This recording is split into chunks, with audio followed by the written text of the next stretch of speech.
कळला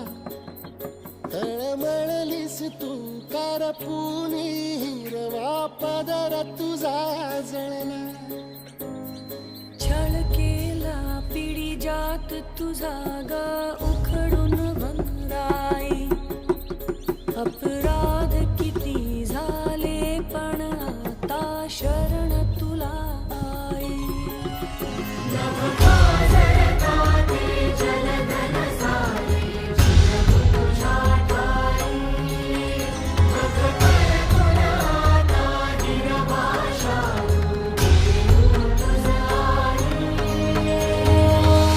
परतीन आली जाण जाग